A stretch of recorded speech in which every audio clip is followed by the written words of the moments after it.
by fraudulently claiming parliamentary sovereignty, a fraudulent act to which the Queen has now been attached by way of her signature, and in so doing she has committed acts of treason against her own Parliament.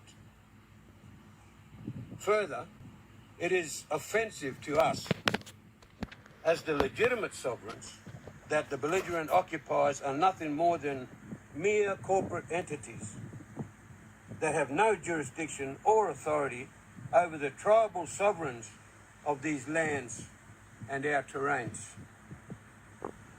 We have no desire nor need to provoking what both the prophecies of our ancient ones informed us and the truth dictates in true and just.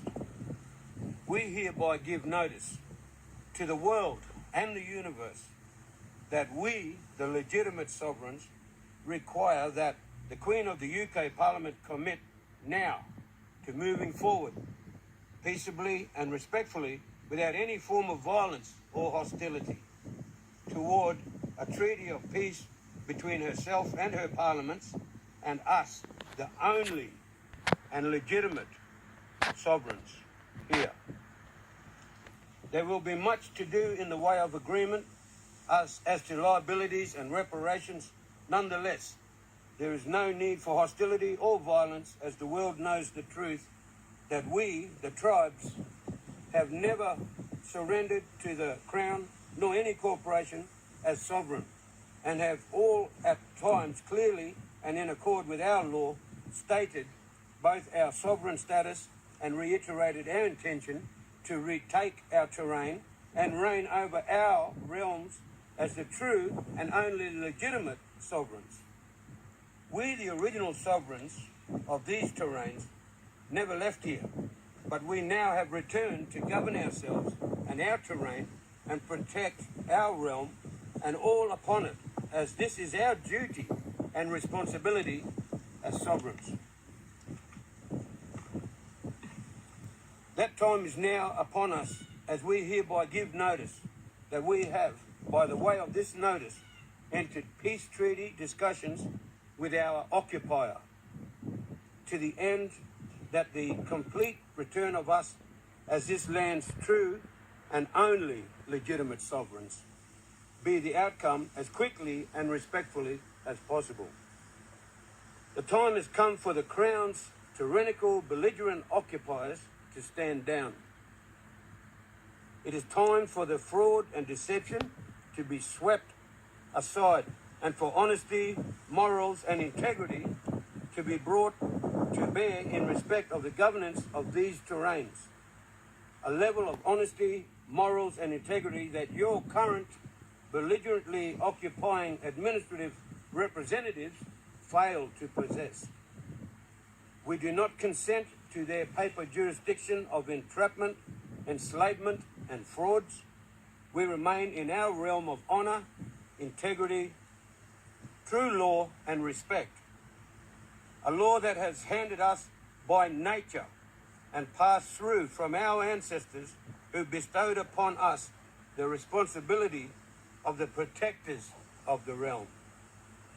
We hereby declare to the world that the belligerent occupiers must stand down and that the original sovereigns of these terrains have returned to bring peace and harmony to all upon our terrain and across the planet. Bachi.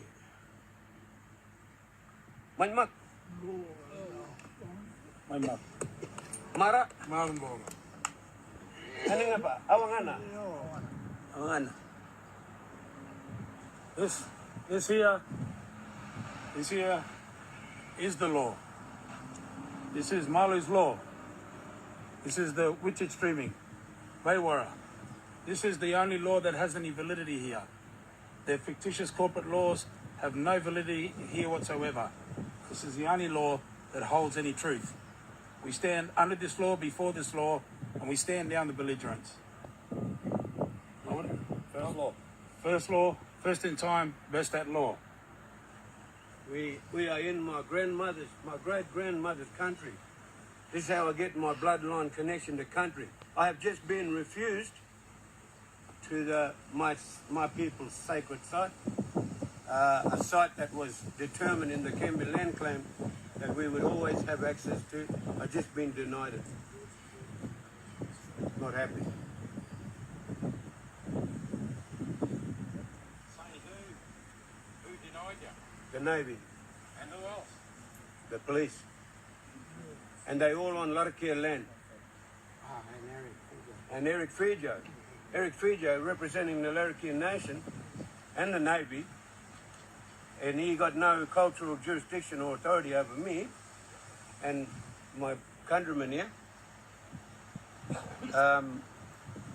This place is called Gundarangwa, and it belonged to my people, and I belong to the Larrakia people, and they just said no to me. They would not let me and my son and my country here visit our site.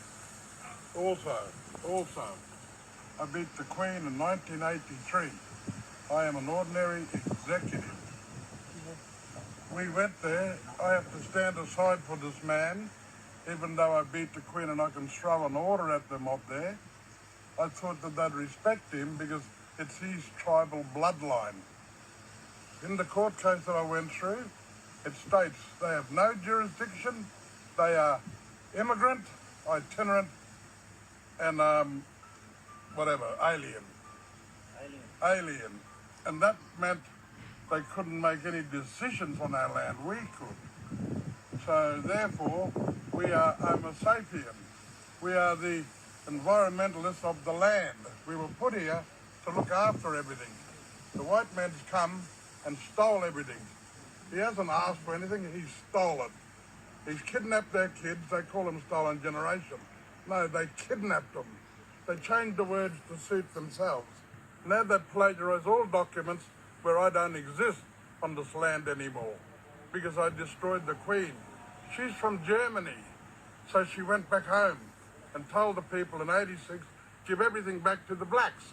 John Howard went and put the intervention into play to get us wiped off the planet for the purpose of all corporations. They are here to mine everything. They are operating with an illegal government. The government and the land council are coming from outside. Well, I'm a dumb black, but they are insider trading. When are they going to be charged? I'd like them to be charged in the court, please, for insider trading. The government and the land council are stealing our minerals. Thank you. So, now we want to make an announcement to the world. This is my father, Jalu Guruwiwi. Jalu Guruwiwi is the senior Golpul leader and the leader for the Yolngu Nation. Jalu's father, many years ago, attended a ceremony with Queen Elizabeth. In that ceremony, he was gifted something of power from the Western realm. He was given something powerful, and in that ceremony, the Queen took off both gloves. And the words were to the effect of, unite your people and take it all back, it's all yours. They've always known it belongs to us.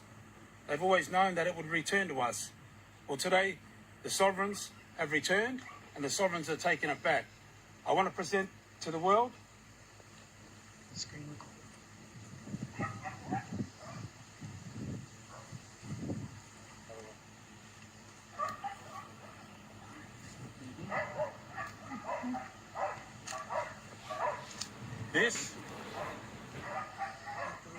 This is King Charles' sword, the sword of deliverance. This sword was gifted to Jalu's father, my Malu's father, Munyu. Munyu was the Yolngu king. Jalu has taken his position. That sword was handed from Queen Elizabeth to Munyu as a gift to unite his people and take back their land. We stand here with the sword and we call on all sovereign peacekeepers of the planet. If this has any power, if it holds any truth to the honour of your history, this is King Charles V's sword. He gave it to King George III. King George III gave it to his granddaughter, Queen Elizabeth. She handed it to Munyu, the king of the Yolngu, and told him to unite his people and take back his land. We call on this sword, We call on the power invested in this sword, and we call on all sovereign peacekeepers of the planet to come now and protect us from this evil corporate genocide, to protect the tribal people, to protect the non-tribal people, and to bring peace and harmony to the planet. If this sword is the sword of deliverance, we are calling on protection from all sovereigns of the planet. Please come forward and protect us from this evil regime, this evil corporation that is harming us, the sovereign people, and harming the Australian people, and harming every person on the planet. This is the sword of deliverance. We call on you to come and help us bring peace to this land and bring peace to the earth, because we as humanity need to unite at once. And if King Charles did anything and left us anything, it's the honour of doing everything peacefully and bringing harmony to the people. Please come forward. We are calling on all the sovereigns of the planet. Through the sword of deliverance, please come and stand with the true sovereigns and the true leaders and help us bring peace to humanity. We love each and every one of you out there. This is a journey that we all are in. But if we stand together under this honour and what this represents and bring peace to humanity, then we can free us all and walk forward into the future. Led by the custodians, led by our leaders, and led by the knowledge that they hold, which is the law that came from nature, not from a piece of paper or someone's mind. It is the law of the land. Thank you.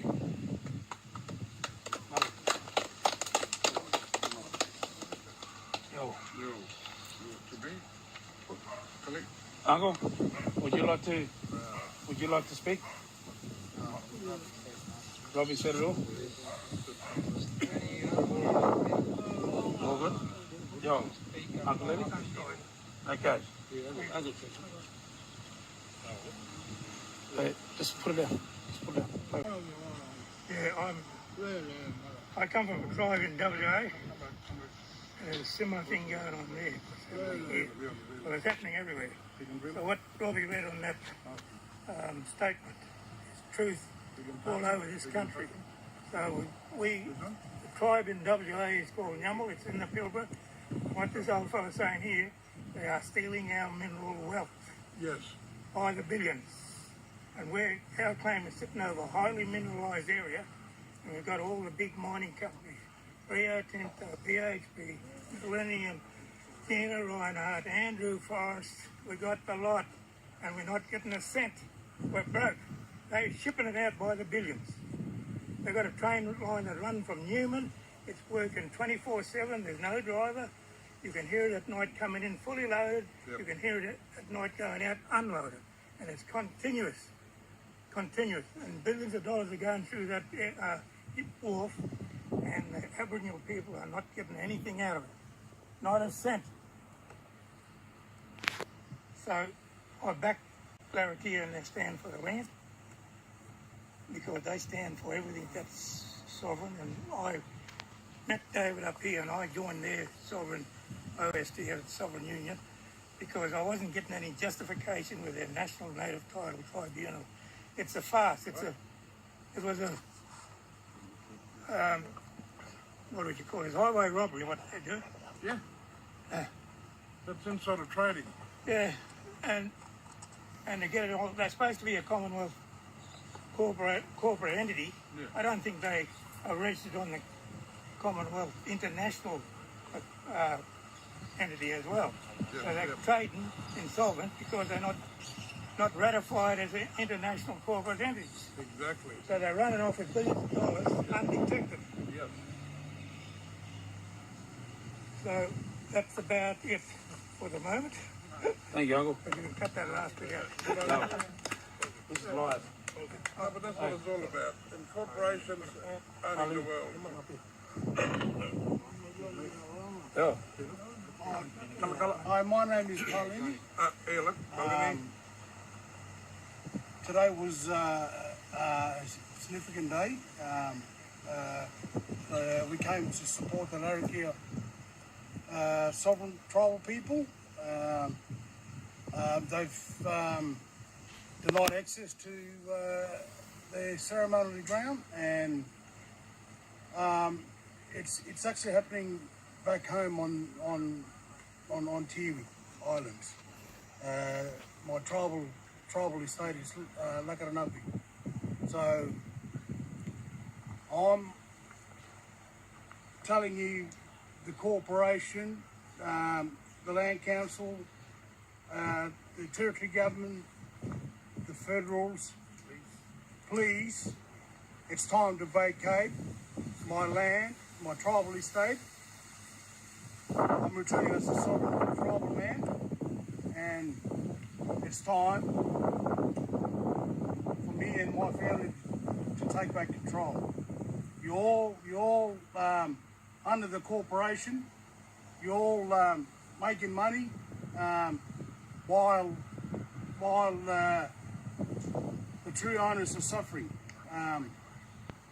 So, you know, it's time we call out to all sovereign nation, unite together as one, and bring down this corporate government, because they actually, you know, destroying our life, our water, our food, our kids. I think it's time for you guys to step down, your corporation, and we need peace and harmony for our future generation. Thank you. No worries, brother. Thank you. Mana. And he's a bloke that never got recognised as a black fella in his own country. Yep. You know what I'm saying? He never even got recognised. And that, to me, stinks. He's a black man, look at him. And yet he couldn't even be recognised in his own country, on the island where he comes from. The police treat him like he's a Martian or something. Alien. But he's not. He's a person like us. Aliens come from somewhere else. He don't. He come from that country. He is the bloodline of his tribal boundary, and he's not being recognised. And the government needs to pay for that. You know, it went all last year, the year before, and the man's still not recognised. What is wrong with the Australian government? Bunch of crooks and pirates. That's all they are. And I'll say that to their faces. I'm not frightened, because that's all they are. Okay? Thank you. The pirates. No, because this brother's quite hard, you know?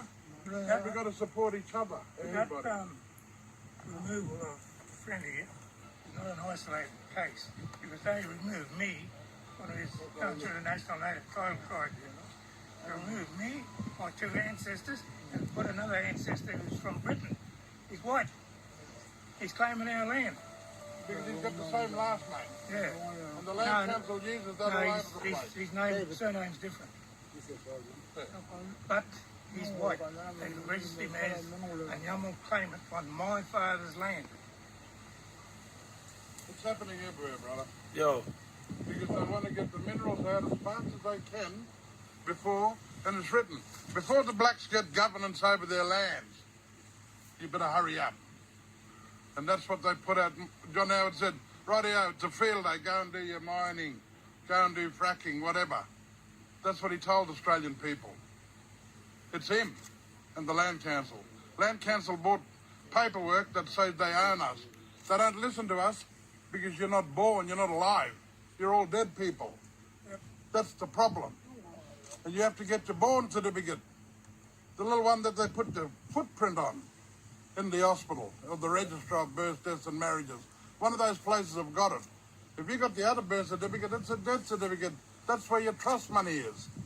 You got to get a born certificate, so you're the living, breathing man with a bloodline from great-grandmother Earth. Then you are living, okay? That's what you got to get. Is that right, David? You got to get a born certificate. That's right. Okay, so they're listening to dead people at the moment. We're all dead. You see? That's how they trick the government. That's right. So we've got to go up against that, but because we've won things, my court case, a couple of plagiarising court cases like at Tiwi, at Melville Island, at a couple other places, Banker, where they changed the names, because they told us, what his name, Pat Dodson, brother, said all they do is white it out and write the new one on top. Yep. Well, that's bullshit. So they've been doing that now for the last 40 years. That's what we were told. Owen, where's Owen? Yeah. That's right, eh? Yep. And he resigned after we put him on the spot, Mick Dodson. So you see, it's nothing but 9 to 5 black fellas ripping us off. Them sort of people need to be drop kicked in the guts. I don't care who they are, they can be standing around there. If you get caught out being a 9 to 5 nigger, piss off, we don't want you. Because they're the people that's making it hard. We've got one sitting there just made it hard for us to go into the barracks. For a person who's a bloodline, they need to be pulled aside, put in a circle and speared. That's law. Okay? Thank you, Mom. Hello. This is a registered sacred site here. Yes, that's right. This place called Gundarangwa. Hello. This is a man's site for the Larukio And all the people. women going in there. There's big mob women in there, Yes. and I'm telling you, it's a shame job, Yeah. and it's a shame job for us, and it's a shame job for them women. What is Eric Fija doing? Did he do any cultural appropriation workshops? Because culturally inappropriate for women to be there, Thank you. and there's lots of women in there. No Aboriginal women, I noticed, but lots of women in there. Yeah. Now, I was told as a young fella the spiritual and physical ramifications that can happen to a woman. Yeah, exactly. So they're endangering these women Yes. here. Yes. In our totally. way, they're endangering these And you women. know who's responsible? We are. When the blame comes back, it comes to us. Just like mining, if they do fracking and they can't get anything, you know who's responsible? The fucking landowner. Yeah, Who's the landowner? We are. yeah. And that's we all told them in the Kemba land claim in the 70s, we told them this is a man's place. We Yep. told them there should not be women here. They've chosen to ignore our warnings. And I feel sorry for any woman that's here. Spiritual and physical ramifications Yep. for hanging around man's site. Now, the reason the Navy took this place was because it was a man's site. So the Larukio people have been so hard hit. We are children of genocide. We're children of massacres, and we were poisoned, and we were locked up in Carlin compound, and we were decimated as a tribe, and they killed my grannies, and they wiped out all my grannies, and they wiped out my father's generation as well. So I'm a child of massacre, and I'm a child of genocide, and that's what they did to my old people only 2 generations ago, Fucking not a long way. Not a long way. and only 3 human beings lifetime ago. So my great-grandmother was captured, and my grandfather was treated like a slave, Yep. and my father was treated like a slave, But you know, under native title. and they were locked up in Carlin compound, my people. Those who survived, because the majority of us were killed, and then they rounded up the remnants of my tribe and locked us in Carlin compound.